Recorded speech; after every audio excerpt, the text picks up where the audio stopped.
Let's welcome Brother M.D. Jagan and ask him a few questions. Brother Jagan, welcome to the program. Praise the Lord. दानियल का दर्शन, ये कार्यक्रम अभी चल रहा है और शुरू में ही जो चीज़ हमें पता है उसे एक अनजान दृष्टिकोण से हम देख रहे हैं। प्रभु बहुत ही अद्भुत कार्य कर रहे हैं, बहुत सी चीज़ों को वो रिवील कर रहे हैं। डैनियल का नाम ही गॉड इज माई जज है, नाम ही कुछ अलग है। गॉड इज माई जज ऐसा एक नाम ही, एक कैरेक्टर जब हम बाइबल में देखते हैं तब लगता है उन्हें अलग कर दिया गया है, उन्हें स्पिरिचुअल स्टैंडर्ड में डिफ्रेंशिएट कर दिया गया है, ऐसा में समझ में आता है। जब हम इसे पढ़ते हैं तो हमारी स्पिरिचुअल जिंदगी भी एक स्टैंडर्ड में पहुंचना ऐसा लगता है। उससे भी मुख्य सवाल यह है कि डैनियल 1:8 में ही पर्पस्ड हिमसेल्फ, यानी कि कुछ लोग फैसला करते हैं लेकिन डैनियल जो फैसला लेते हैं वो स्टैंडर्ड फैसला है। प्रभु की दृष्टि से वो जो स्टैंडर्ड उम्मीद करते हैं वो है। हम हमेशा एक स्टैंडर्ड फिक्स करते हैं पर बहुत सारे विषयों में कॉम्प्रोमाइज हो जाता है। पर दानियल की जिंदगी में वो स्टैंडर्ड बहुत ही हाई है। मेरा सवाल यह है कि हम जो इसे पढ़ रहे हैं, चाहे वो दर्शक हो या फिर हम हो या फिर जब हम स्पिरिचुअल स्टैंडर्ड को मैं देखता हूं तो डैनियल एक अलग ही स्तर पर खड़े हैं। इसे हम कैसे समझ पाएंगे और हम कैसे उस स्पिरिचुअल स्टैंडर्ड पर जाएंगे? सबसे पहले आपने उसका नाम कहा है ना, जजमेंट। देखिए, वो तो परमेश्वर ने पहले से ही प्लान करके रखा। जो उसकी योजनाएं हैं, उद्देश्य हैं, वो अनादि कहा गया, अनादि यानी इटर्नल, इस तरह से। और उसके न्याय के निर्णय के बारे में, न्याय के निर्णय का मनुष्य, गॉड इज माई जजमेंट, परमेश्वर निर्णय करते हैं, ये सभी जो है ये वो फिर से दोबारा करते हैं। उसी समय इस दुनिया का निर्णय करने वाले सबसे मुख्य कार्यों के बारे में उसी के जरिए कहा गया है। यानी हर एक नाम के पीछे एक विषय होता है, चाहे याकूब ही हो या फिर इस तरह से कहिए कि यूसुफ है या फिर इस तरह यानी अब्राहम हो। देखिए, इन सब के पीछे, अब अब्राहम को ही देखिए, उसका नाम क्यों बदला, इसका कारण है। अब्राहम से उसका नाम अब्राहम में बदला। तो ये जो न्याय है इसके बारे में लोगों को बताना जो है, ये तो सबसे महत्वपूर्ण ऐसी बात दिखाई देती है। और उसी समय में उस न्याय के लिए वो खुद कैसे, यानी देखिए, न्याय सुनाने वाले जज अगर खुद ही गलती करे तो ये कैसे होगा, नहीं हो सकता। तो उनका कैरेक्टर बहुत ही महत्वपूर्ण है। तो देखिए, दानियल जो इतना बड़ा है, 12 अध्यायों में, यानी हमारे लिए उसके बारे में केवल 12 अध्याय हैं, उसमें जो है यानी आज लगभग 2500 साल हो चुके हैं और इन 12 अध्यायों पर अध्ययन अब तक खत्म नहीं हुआ है। बाइबल के स्कॉलर नहीं कर पाए, बाइबल कॉलेज भी नहीं कर पाए, लगातार और भी आते जा रहे हैं। विश्वविद्यालय भी इस पर अध्ययन कर रहे हैं, इसका अध्ययन कर रहे हैं, क्या कर सकते हैं, क्या हो सकता है, इस तरह सोच रहे हैं। देखिए, ऐसे कहने पर इसकी तो निश्चय एक कीमत है। कभी भी बिना कुछ चुकाए कुछ नहीं मिलता है। अब देखिए, उद्धार के लिए हमने कीमत नहीं चुकाई, मसीह ने उसकी कीमत चुकाई है। उसी तरह से यहाँ पर दानियल की एक कीमत है। शारीरिक तौर पर क्या किया इसके बारे में हमने बताया है, उसे जाकर किसको सौंप दिया गया और उसने कितने कष्ट झेले, ये सब हमने देखा है, पहले इसके बारे में चर्चा की है। लेकिन आत्मिक रूप से जैसे आपने कहा 1:8 यही है, बस एक निर्णय। कई बार जब हम परमेश्वर के लिए खड़े होते हैं तो जो चाहा वो नहीं कर सकते हैं। 2 तरह के निर्णय होते हैं खास रूप में। एक तो हमारा निर्णय है, मेरा जीवन ऐसा होगा, मैं ये पढ़ूंगा, ये जो निर्णय है। और फिर उसके बाद मैं किससे शादी करूंगा, ये भी एक निर्णय है। मैं इस जगह पर काम करूंगा, ये भी एक निर्णय है। यूएस में रहूंगा या यूके में रहूंगा, ये निर्णय होता है। इस तरह हर एक का अपने जीवन का अलग निर्णय होता है। दूसरा है परमेश्वर के लिए निर्णय। जब आप परमेश्वर के लिए निर्णय लेते हैं तो ज्यादातर हमने जो अपने निर्णय लिए है उसके विरुद्ध में ही होता है। इसी का नाम हम बलिदान कहते हैं। ये बलिदान दानियल ने किए थे। उदाहरण के लिए जैसे आपने कहा था, देखिए, खाने के विषय में, देखने के लिए वो बस खाने का विषय है, लेकिन राजा का भोजन है वो मिलना ही बहुत ही, यानी उस मेज के लिए आपको न्योता आना ही बहुत बड़ी बात होती है ना। राजा की मेज पर बैठकर उसके साथ खाना, राजा के डाइनिंग में जो है वो आपको भी मिलने वाला। अगर कहे तो we never bother about anything, क्या रखा है उसकी परवाह नहीं करते हैं। हम कैसे कॉम्प्रोमाइज करते कहे तो बस जाकर बैठेंगे, बस थोड़ा सा हाथ लगाएंगे। मेरे एक जानकार मित्र कह रहे थे, उन्होंने कहा कि उनके सब दोस्त मिलकर एक जगह पर शराब पीने की पार्टी कर रहे थे और वो तो शराब नहीं पीते थे। मैंने पूछा, आप वहां पर कैसे गए? मैं बस वहां पर गया, हाथ में थामे रहा, पिया नहीं। उनके साथ जाकर खड़ा होना पड़ता है, तभी अपना काम हो पाता है। ये कॉम्प्रोमाइज है। एक साधारण काम के लिए, एक साधारण पोस्टिंग के लिए इतना कॉम्प्रोमाइज करते हैं, तो राजा के साथ बैठकर खाने के बारे में सोचिए। वो उसे कहता है मुझे ये नहीं चाहिए, नहीं चाहिए। परमेश्वर के लिए लिया हुआ ये निर्णय है। मेरी तबीयत ठीक नहीं, मुझे शुगर है, मुझे बीपी है, मैं ये नहीं खा सकता, ये अलग है। यानी हम तो ये भी नहीं कर सकते हैं। अभी तो शुगर के लिए कहते हैं मैं बस एक एक्स्ट्रा गोली ले लूंगा, फिर वो खाने लग जाते हैं, पर वो उस निर्णय में डटकर खड़े नहीं रहते। एकदम फर्म है। जी हाँ। और वो भी सोशल मीडिया का कल्चर है। जी और हाँ। कोई होता तो फोटो निकाल कर मैं किंग्स के यहाँ गया हूँ ऐसा कहकर तुरंत व्हाट्सएप पे स्टेटस डालते में, हैं, फेसबुक में। लेकिन इतनी निश्चितता के साथ में वो अपने निर्णय के साथ एकदम खड़ा firm। रहा। जी हाँ, उसका ये जो निर्णय है आप उसके पूरे जीवन में इसे देख सकते हैं। तो ये कॉम्प्रोमाइज किए बिना आप फैसले की बात कर रहे हैं ना। एक तो ये है कि जो विषय मुझे पता है उसके आधार पर मैं फैसला लेता हूँ, पर प्रभु के लिए जब मैं फैसला लेता हूँ तो मेरी योजना बदल जाती है, ऐसा आपने कहा। तो प्रार्थना भी बदलना चाहिए, है ना, कि हे पिता ये मेरी योजना नहीं है, ये आपकी योजना है, आपका प्लान है। ऐसा ही तो प्रार्थना होना चाहिए, है ना। देखिए, बहुत ही कैजुअल होकर परमेश्वर से प्रार्थना करते अरे हैं। नहीं, मैं ये नॉर्मली पूछ रहा हूँ। आजकल के प्रार्थना तो अलग ही है ना। ऐसा है कि खुद की सोच जो है वो तो परमेश्वर ने हमें दी हुई आजादी है, मनुष्य को दी गई ये सबसे बड़ी आजादी है। देखिए, तानाशाही और लोकतंत्र में यही तो सबसे बड़ा फर्क है। तानाशाही में लोगों को सोचने नहीं देते हैं, मैंने जो कहा तुम उसे करते जाओ, वो कैसा होगा, वो अपनी मिलिट्री से राज करेंगे। लेकिन हमारे परमेश्वर ऑलमाइटी गॉड हैं, सब कुछ हाथ में रखने वाले हैं, वो तानाशाह के मन वाले नहीं हैं जी। उन्होंने तो हमें अपनी सोच दी है ना, फ्रीडम दी है। फ्रीडम। तुम कुछ भी कर सकते हो ऐसे कहते हैं। ये करने को जब कहते हैं, ये मत करो कहते हैं, इससे तुम्हारा नुकसान होगा, इसे मत करो कहते हैं। देखिए, उसी समय में मैं एक निर्णय लेता हूं मेरे पिता के लिए, मेरे राजा के लिए, किंग के लिए, कि मैं ऐसे नहीं करूंगा। ये कितनी बड़ी बात है। देखिए, जब ऐसा होता है तो कई समय में हम जो है आज उन निर्णयों में खड़े नहीं रह सकते हैं। कारण क्या है? यही सब कारण होते हैं। यानी कि उस परमेश्वर का जो निर्णय है वो मैं लेता हूं, उसके लिए मैं जीने वाला हूं। जब ऐसा होता है तो मेरी खुद की सोच, मेरे निर्णय, मेरी इच्छा, ये सब कुछ वहीं पर टूट जाते हैं। कॉम्प्रोमाइज नहीं तो कॉम्प्रोमाइज होता है, समझौता करने लगते हैं, कोई रास्ता नहीं होता है। तो फिर आखिर में क्या होता है कि परमेश्वर ने जो निर्णय लिया है उससे मैं बाहर हो जाता हूं, पर अपने निर्णय को नहीं छोड़ता। देखिए, परमेश्वर कहते हैं कि मनुष्य के हृदय में केवल बुराई और बुराई ही आती है। इसका मतलब क्या है? मैं वही करूंगा जो परमेश्वर ने कहा, पर वही होगा जो मैं कहता हूं। यानी ऐसा करने लगते हैं। देखने में लगता है परमेश्वर ने जो कहा वो कर रहे हैं, पर मेरी सोच पूरी हो रही है, उससे जैसे करना है वैसे ही मैं करूंगा। इस तरह की मनुष्य की सोच हो गई इन दिनों में। आगे कहा जाए तो हम जो फैसला लेते हैं उसके लिए प्रभु कैसे अकोमोडेट कर रहे हैं, हम उस लेवल तक पहुंच गए। जी हाँ, परमेश्वर प्रभु के लिए हम अकोमोडेट नहीं कर जी रहे। हाँ, परमेश्वर को हमारे लिए कॉम्प्रोमाइज करवाते हैं। अभी एक जगह पर देखा जाए तो उदाहरण के लिए ये बात सही होगी। यानी उस समय याकूब तो बहुत ही डर गया था, क्योंकि अगले ही दिन एसाव से मुलाकात करनी थी, तो रात को बहुत ही परेशान था। और ये जो है ये तो हाँ उसके डर को दूर करने के लिए आया था, और वो उससे विनती करता है कि मुझे आशीर्वाद दे, आशीर्वाद दे। इसका विचार क्या है, अगर परमेश्वर आशीर्वाद दे तो एसाव कुछ नहीं कर पाएगा।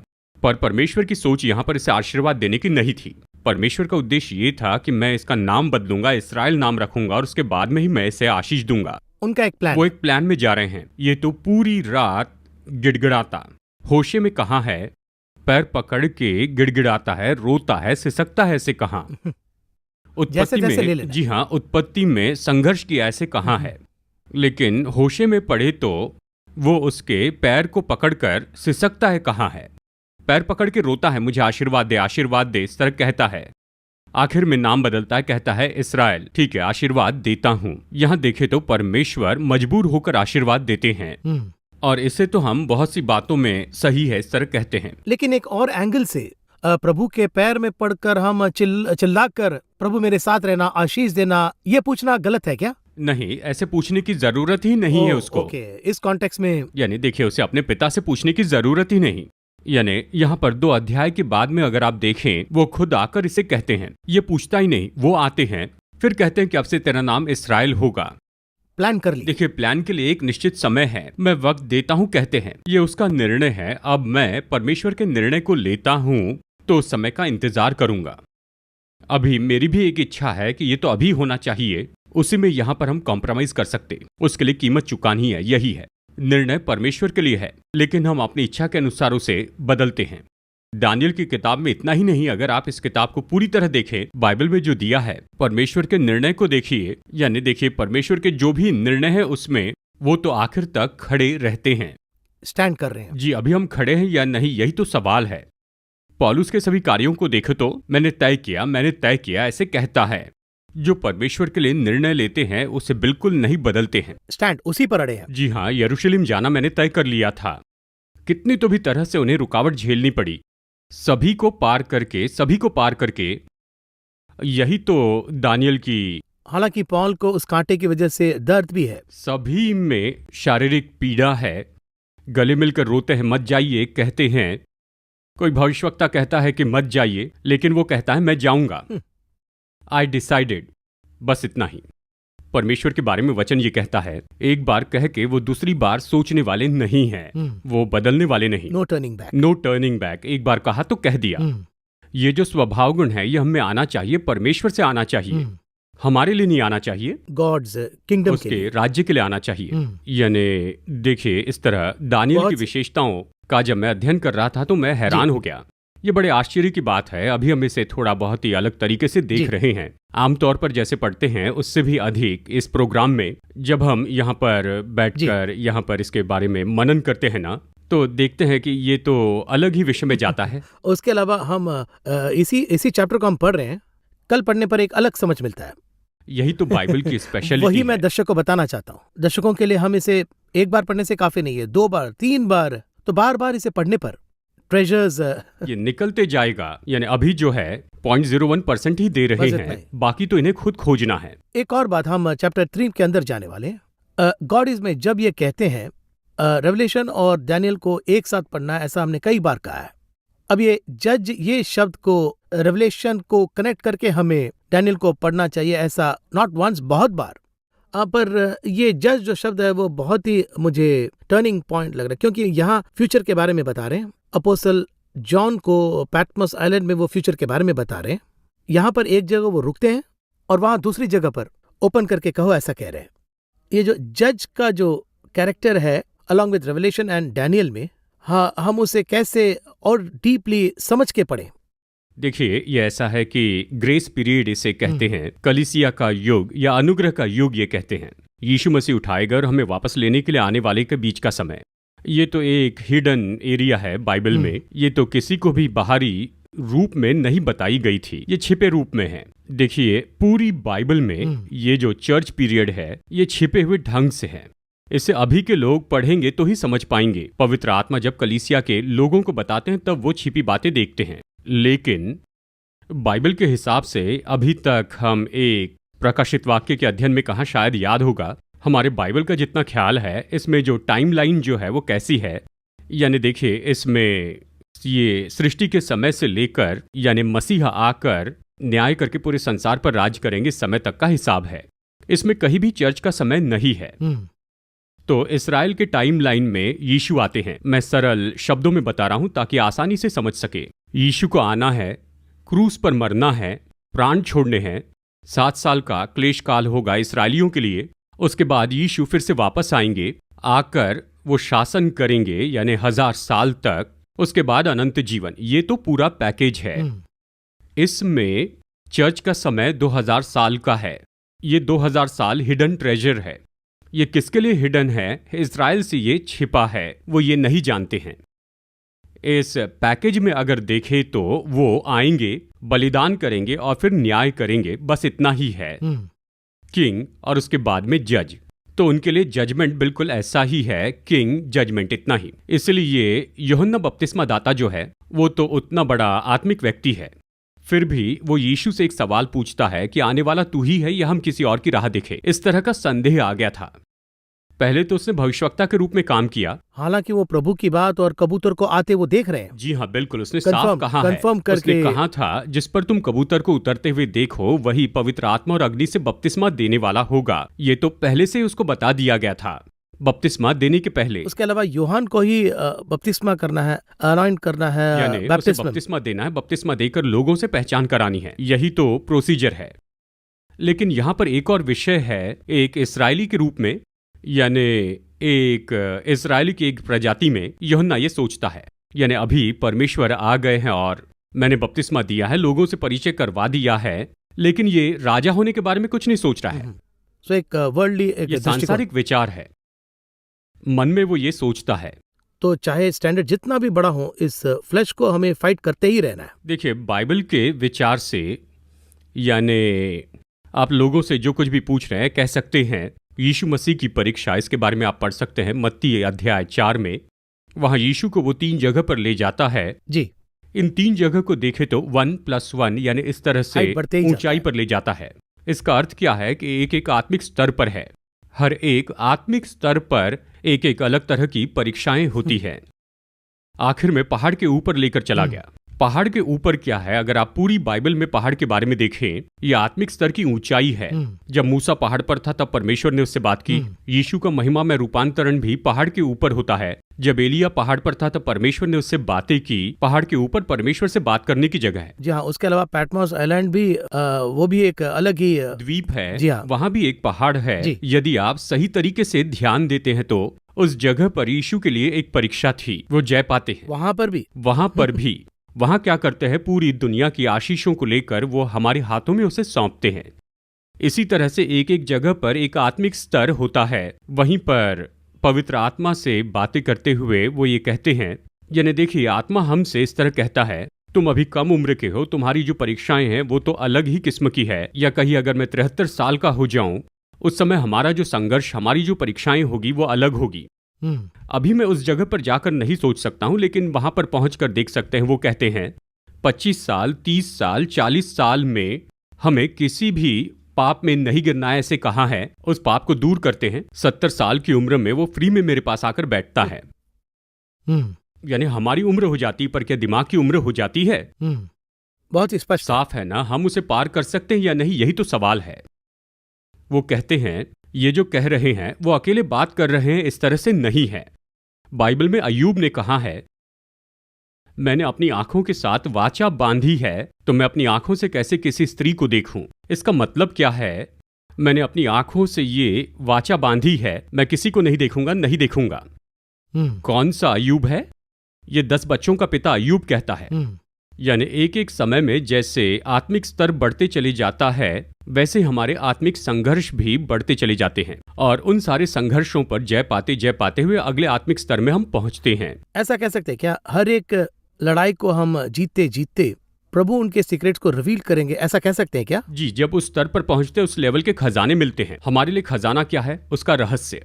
हर एक स्तर पर ये अलग अलग होते हैं। देखिए, दानियल के पहले अध्याय में दानियल ने भोजन की परीक्षा पर उसने जय पाई।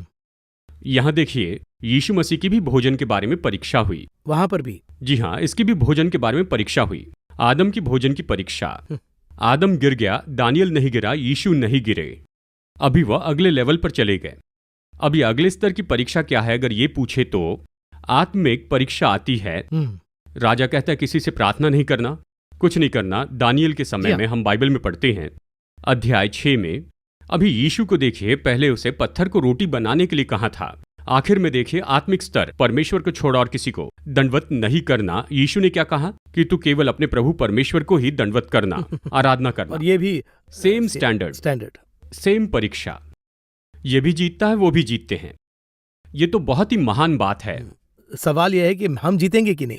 ये शिक्षा तो उसी के लिए है, हम जयवंत होते रहेंगे। मैं जीत गया इस तरह नहीं कह सकते हैं। वचन में स्पष्ट बताया है, जो अंत तक विश्वास योग्य रहे उसका उद्धार होगा। हमें आखिर तक डट के खड़े रहना है। 60 साल का हो गया, 50 साल का हो गया, इसके ऊपर मेरा क्या है? मैं 50 साल का हो गया, 60 साल का हो गया, कहने दीजिए। उसके बाद भी संघर्ष आएगा, आपको जय पानी है। 70 में भी जय पानी है। मूसा को मारने के लिए शैतान क्या कोशिश करता है? डुबाकर मारना चाहता था स्टार्टिंग में। अंत में कहां पर गिराता है? 120 साल की उम्र में गिराता है। 120 साल तक वो मूसा के पीछे पड़ा ही रहा, लगातार। 120 साल की उम्र में मूसा एक बहुत ही छोटे से विषय में चूक गया। और यही तो हमारे लिए पाठ है। कोई भी नहीं कह सकता कि मैं तो स्थिर हूं। इन सभी बातों को देखकर हमें एक निर्णय लेना है। हाँ ठीक है, हमें ये नहीं करना है क्योंकि ये सही नहीं है। परमेश्वर के बारे में देखिए, एक दिन हम दोनों इसी तरह से एक बात पर चर्चा कर रहे थे, एक कार्य के बारे में। इस तरह मुझे 1-1.5 लाख रुपए मिलेंगे, नहीं मिलेंगे ऐसे नहीं कहा। लेकिन ये बात परमेश्वर को पसंद नहीं, इसलिए मुझे नहीं चाहिए। इस तरह से आपने उस समय कहा था। देखिए, यही तो परमेश्वर के लिए निर्णय लेना है। महीने में 1-1.5 लाख आ जाएगा, परवाह नहीं, लेकिन मुझे नहीं चाहिए। मेरे लिए परमेश्वर जरूरी है। परमेश्वर क्या करेंगे, क्या सोचते हैं? हमने जो 2 लाख छोड़ दिए हैं उसे 10 गुना, 100 गुना, 1000 गुना करके आशीर्वाद देंगे। हमसे ऐसे ही निर्णय की परमेश्वर अपेक्षा करते हैं। स्टैंडर्ड। जी हाँ, स्टैंडर्ड हमारे लिए बड़ा है, हमारे लिए बड़ा है। परमेश्वर के लिए हम बड़े हैं। यही तो परमेश्वर की अपेक्षाएं हैं। बहुत सारे विषय हमने बात की, और उसके अलावा अब ऐसा है कि इस डिस्कशन में मुझे जो पसंद वो ये है कि पवित्र आत्मा इस सवाल को बार बार पूछ रहा है, ऐसा मुझे लग रहा है। और उसी प्रकार आप भी वही सोच रखने के कारण ये कार्यक्रम बिना कोई रिटेक के रिकॉर्ड हो रहा है। जब मैं ये सोचता हूँ तो प्रभु की दृष्टि किस हद तक हम पर है, क्योंकि हमारे पास कोई एजेंडा नहीं है। आप भी बिल्कुल साफ है, मैं भी बिल्कुल साफ हूँ। बस दर्शक बाइबल को अच्छी तरह समझे, अगले स्टैंडर्ड पर जाए। बस इसी सोच से हम इस कार्यक्रम को कर रहे हैं। जी देखिए, अभी हम इंफॉर्मेशन टेक्नोलॉजी में जुड़े हैं। हम केवल जानकारी नहीं दे रहे हैं, हम बदलाव लाने की कोशिश कर रहे हैं। परमेश्वर उसी के लिए हमारा उपयोग करते हैं, ऐसे मैं सोचता हूँ। देखिए, अब कोई भी चैनल जानकारी तो दे सकता है, लेकिन केवल कुछ चैनल बदलाव ला सकते हैं। और मैं यही कहूंगा कि हमारे चैनल का यही मुख्य एजेंडा है। करेक्ट। 3rd चैप्टर के अंदर हम जाने वाले, क्योंकि समय बहुत हो चुका है। इस 3rd चैप्टर में हम क्या उम्मीद कर सकते हैं? देखिए, 3रे अध्याय में 2 चरित्र हम देखते हैं, 2 विषय में, यानी एक तो नबूकदनेस्सर के बारे में और दूसरे हैं शद्रक, मेशक और अबेदनगो, हनन्याह, मिशाएल, इनके बारे में, अजरिया के बारे में हम देखते हैं। यानी इन दोनों चरित्रों के बीच में होने वाली घटना को हम देखते हैं। ये एक अच्छा विषय है। हमें तो हमेशा नबूकदनेस्सर का ओवरऑल चरित्र देखना होगा, यानी हमें नबूकदनेस्सर का ओवरऑल कैरेक्टर देखना है। केवल नबूकदनेस्सर ही नहीं, लेकिन हर एक जो राजा है वो एक चिन्ह है। हर एक राजा तो एक चिन्ह है, क्योंकि राजाओं में वो सुपर राजा था, बाइबल कहती है। बताया है कोरेश द ग्रेट, जो इसके बाद में आता है। उसके बाद में अलेक्जेंडर द ग्रेट आता है। ये सब इसके बाद में ही आए। फिर एंटियोकस द ग्रेट आया, यानी वो भी इसके बाद आया। अलेक्जेंडर भी इनके बाद ही आया। अलेक्जेंडर के बाद देखिए, ये सब जो है नबूकदनेस्सर के बाद आए थे। इस सारे समय में सबसे बेस्ट कौन था, ये कहा तो नबूकदनेस्सर था। नबूकदनेस्सर के पहले भी बहुत से राजा आए, सुमेरियन राजा भी आए थे, मिस्र के राजा थे, फिरौन भी थे। इन सभी में ये जो नबूकदनेस्सर है वो तो सारे फील्ड में वो एक्सपर्ट था। एंड वेरी पावरफुल आल्सो, है ना? बहुत शक्तिशाली। यानी उसके बारे में अगर आप उस समय के राजा का इतिहास अगर आप पढ़े, वो सोने का सिर तू ही है, इस तरह परमेश्वर ने कहा। ये तो सिर के जैसे था। इसलिए नबूकदनेस्सर की ये जो छवि है, ये तो सभी राजा की छवि है। अब इस नबूकदनेस्सर के गुण क्या हैं, उसको देखकर राजा का हृदय कैसा होगा, इस तरह आप सीख सकते हैं। उसके अलावा टेम्पल को डिस्ट्रॉय भी यही कर रहे हैं ना? जी हाँ, यरूशलेम का भवन नाश करना परमेश्वर की योजना थी। हाँ, प्लान है, उसके लिए उसका उपयोग किया। इसी के लिए परमेश्वर उसे दास कहते हैं। हाँ, मेरा दास जो है नबूकदनेस्सर, तो इन्हें हल्के में नहीं ले सकते। हल्के में नहीं ले सकते। देखिए, यहाँ पर एक बात क्या है कि देखिए, जरा सोच के देखिए। पहले अध्याय में हमने इसे पढ़ा है और हमने इस पर बताया भी है।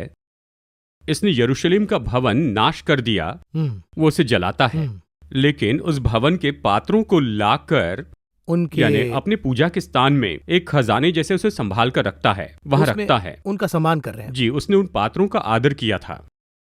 देखिए, अगर इतिहास में हम देखें तो रोमी साम्राज्य को ही देखिए। वो जिस देश पर कब्जा कर लेते थे, तो उस देश के आराधनालय के स्थानों को ले लेते थे, उनकी संस्कृति को तोड़ते थे। यही उनकी परंपरा थी। वो तोड़कर जला देते थे। रोमन्स ऐसे थे। कोई भी औरों के परमेश्वर को इतना महत्व नहीं देते थे। उनके लिए कोई भी प्रार्थना की जगह न हो, ऐसे सोचते थे। नबूकदनेस्सर ने जो किया, उसने ये क्यों तोड़ा? क्योंकि परमेश्वर ने तोड़ने के लिए कहा था उस भवन को। लेकिन उसका हृदय कैसा था?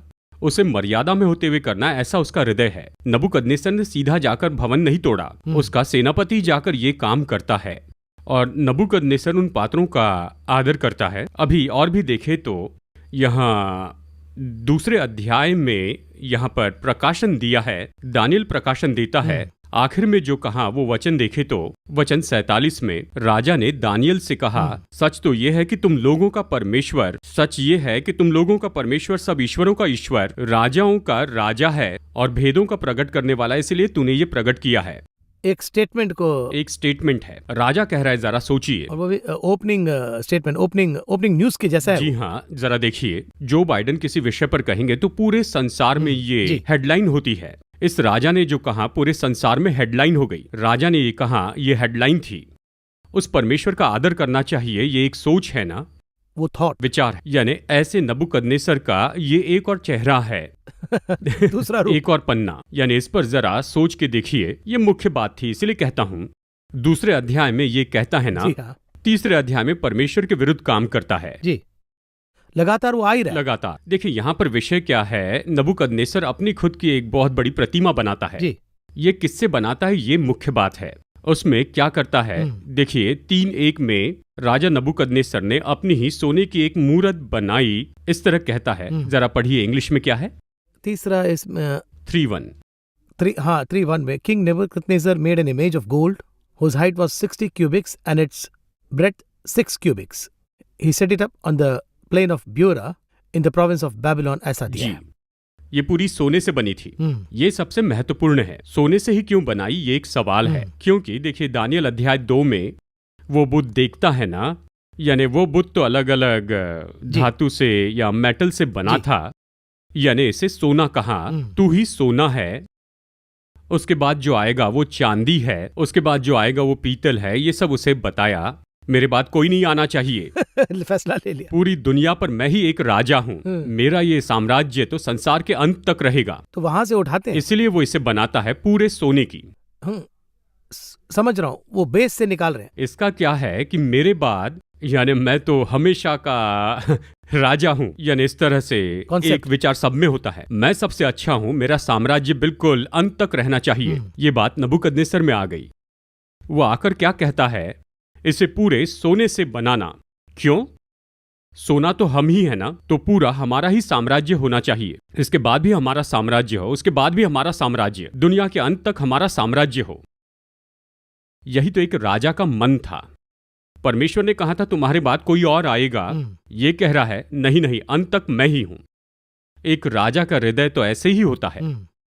ठीक है, तो इस तरह से उसने ये सब बना लिया। अब यहां पर भी शद्रक, मेशक, अबेदनगो के बारे में हम बाद में देखेंगे। यहां पर देखें तो ये अंत में यहां पर क्या कहता है, यानी तुरंत ही यहां नबूकदनेस्सर अपना मन बदलता है। अगली बात वो क्या कहता है कि वचन 3:28, इस पर नबूकदनेस्सर कहने लगा, उसने कहा, धन्य है शद्रक, मेशक और अबेदनगो का परमेश्वर, जिसने अपना दूत भेजकर अपने इन दासों को इसलिए बचाया क्योंकि इन्होंने राजा की आज्ञा न मानकर तुझी पर भरोसा रखा। इसलिए अब मैं ये आज्ञा देता हूं कि देश देश और जाति जाति के लोगों और भिन्न भिन्न भाषा बोलने वालों में से जो कोई शद्रक, मेशक और अबेदनगो के परमेश्वर की कुछ निंदा करेगा, वो टुकड़े टुकड़े किया जाएगा और उसका घर धुरा बनाया जाएगा। यानी कहता है उन्हें टुकड़े टुकड़े किया जाएगा और उनका घर जला दिया जाएगा, क्योंकि ऐसा कोई और देवता नहीं जो इस रीति से बचा सके। वहां पर भी एक फैसला, वहां पर वो एक निर्णय लेता है। और फिर चौथे अध्याय में देखिए, फिर से परमेश्वर के विरुद्ध में होता है। बहुत इंटरेस्टिंग है ये कैरेक्टर ही कुछ अलग है। देखिए, दूसरे में मन बदल दिया, तीसरे में गलती की, तीसरे में मन बदला, चौथे में गलती की, चौथे में मन बदल दिया। बहुत सी विषयों का हमने बात की, बट हम अभी 3rd चैप्टर में है, समय कम है और हम अभी इंट्रोडक्शन में ही है। अगले एपिसोड में हम 3rd चैप्टर को डीपली देखेंगे ब्रदर, क्योंकि समय अभी सिर्फ 1 मिनट ही है। इस 3rd चैप्टर को जब हम देखेंगे, ये फैसला, ये जो शब्द है, उससे हम इस एपिसोड को कैसे समाप्त करेंगे। हम जो निर्णय लेते हैं वो परमेश्वर के लिए हो, ये हमारा निर्णय नहीं पर आत्मिक निर्णय हो। नंबर 2, वो निर्णय आखिरी तक रहेगा, क्योंकि जो निर्णय परमेश्वर के लिए लिया गया उसमें बहुत मुसीबतें हैं। चाहे शद्रक, मेशक, अबेदनगो की बात देखिए, दानियल की, लेकिन अंत में परिपूर्णता है, तो हमें डरने की जरूरत ही नहीं। 2 ही लाइन है, 2 ही फार्मूला है निर्णय के लिए। एक तो परमेश्वर के लिए है, दूसरा अंत तक उसमें रहना है, बस यही इसमें है। अगले एपिसोड में हम इस दानियल के सिर्फ टीम ही नहीं, इस पुस्तक में कौन सा फैसला लिया गया है, कैसे हम इस 3rd चैप्टर के कुछ ट्रेजर्स के जानी हुई बात के अनजान दृष्टिकोण कैसे देखेंगे। ये फैसला शब्द के आधार पर ही ये एपिसोड बनाया गया है। बहुत बहुत धन्यवाद ब्रदर जगन। अगले एपिसोड में will again meet in another interesting episode of Daniel's dream.